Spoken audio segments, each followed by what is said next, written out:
I'm gonna go ahead and check the lights on my trailer now and my tractor to make sure that it's working. I'm gonna have the tester help me out, check the lights.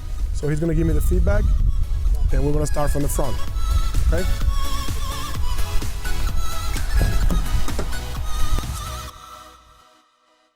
Okay, so I'm gonna go ahead and do right turn signal.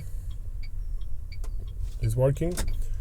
Left turn signal is working.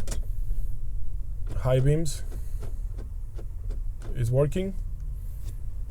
Four-way flashers is working. Okay, now he's gonna move all the way to the back and check the trailer. I'm gonna check the trailer now. All right, for this part of the test, I'll do the same thing, but I have to add the brakes. The guy in the back is gonna give me the feedback again. Again, my key is on. All I have to do is watch the tester on the mirror. Make sure that I go ahead and do everything again. So my left turn signal is working. My right turn signal is working. Four-way flashers is working. And my brakes, okay, is working. So this concludes my light check. The tester is now going to go around the truck on the other side, and they're going to come right here, sit next to me. And I can go ahead and start my in-cab inspection. All right, in-cab pre-trip inspection. I'm going to start with 5 safety items, and I'm going to start with my seatbelt. My seatbelt is properly mounted and secure, has no cuts, no splits, no frays. I'm going to make sure that it latches and unlatches. I'm going to leave it on. I have under my seat a fire extinguisher, which is properly rated, properly charged. It is properly mounted and secure, and it has a safety pin on. I'm going to also check to make sure that I have three red reflective triangles right under that seat. It is properly mounted and secure and safely stopped away. And then make sure that I have enough spare fuses for this vehicle. And I'll check my city horn and air horn to make sure that it works, and I have no excessive steering play. All my floor is clean. There's nothing that can drag under my pedals.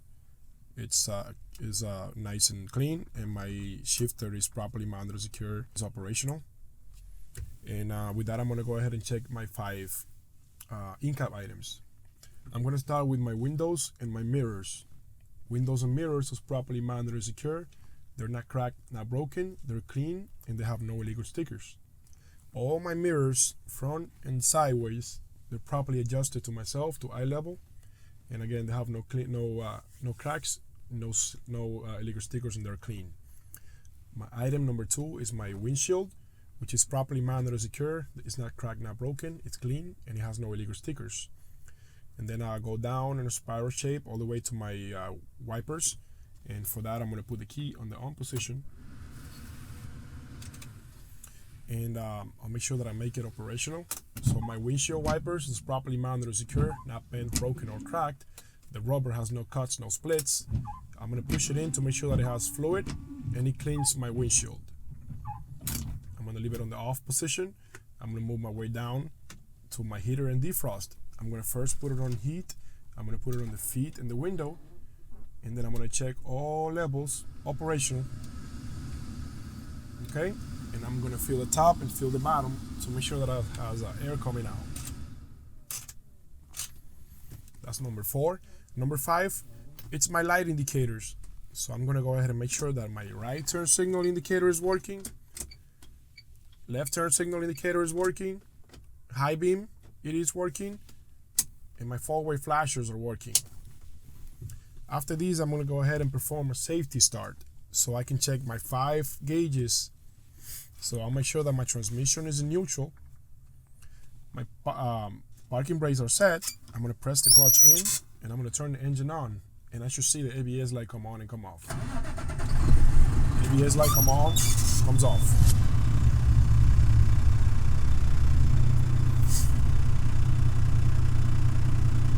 So my gauges. My water temperature gauge is working. It's is rising to the proper range with no warning lights. My oil pressure gauge is working, is rising to the proper range with no warning light. My voltmeter, it's working, it's rising to the proper range. It is on the proper range, 12 to 14 volts. There's no warning lights. Air gauges 1 and 2, they're both working. They're rising to the proper range with no warning light.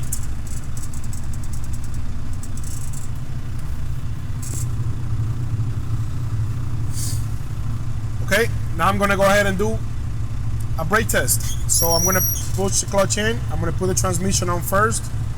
I'm gonna release the tractor.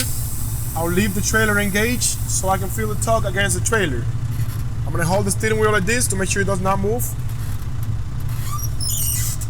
And I'm gonna let go slowly of the clutch.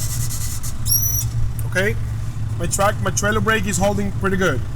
Now I'm gonna test my parking brakes. I'm gonna release my trailer brake. And I'll do the same thing. My tractor brakes are holding. I'm gonna now release both brakes and I'm gonna test my service brakes. So I'll hold it with steering wheels again like this to make sure it does not move to one side or the other when I press the brakes, and I'll make sure that the brakes are in adjustment.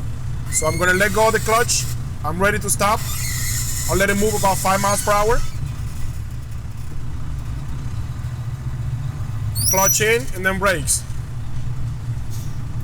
So my brakes, service brakes are holding, and my steering wheel didn't have any play to the right or the left. So that means they're properly adjusted.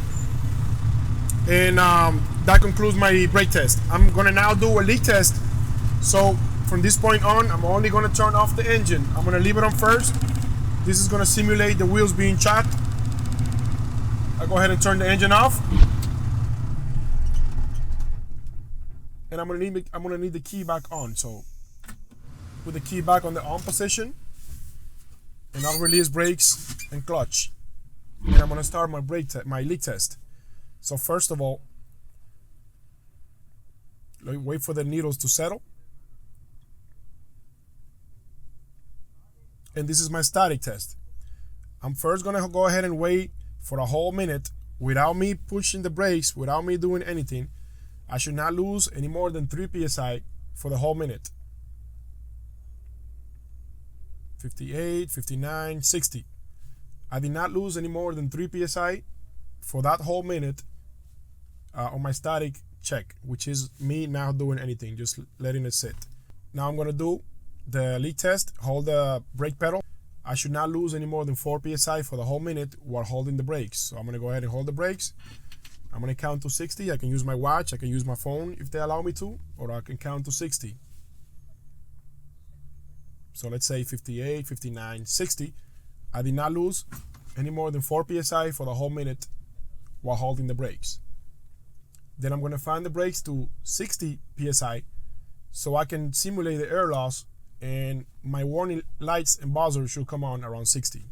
That's what I'm testing for. So I'm gonna find it.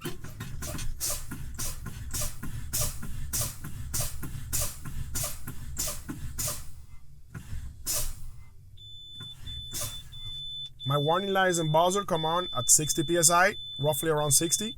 So my warning light and buzzer is working. I'm gonna keep finding all the way to 20 to 40. And at that point, my emergency valve should pop out.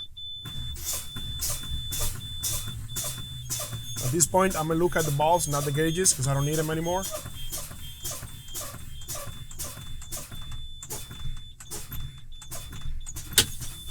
There they go. So my emergency brake system is working. My valves popped out roughly between 20 to 40 psi. And that will be my leak test finished. Now I'm gonna go ahead and do another safety start so I can now check the governor cord out and the air buildup. So first, I'll make sure that my transmission is in neutral. My brakes already set. I'm gonna clutch in, engine on. ABS light should come on and come off. I'm gonna give it gas all the way to 60 psi to make sure that the light goes off.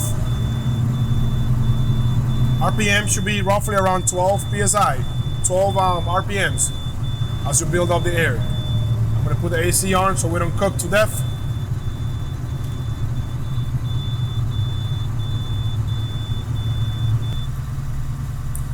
my light goes off around 60. Now I'm gonna let the tanks fill up by themselves without me helping them. From 85 to 100, it should build up in less than 45 seconds.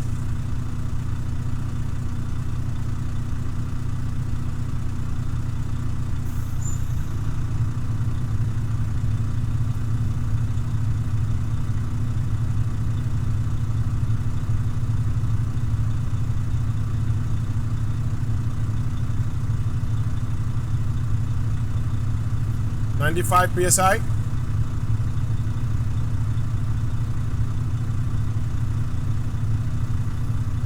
100 psi. So my tanks filled up to from 85 to 100 psi within 45 seconds, so it is working. The buildup is working. I'm gonna keep giving it gas all the way to 120 to test the governor cutout.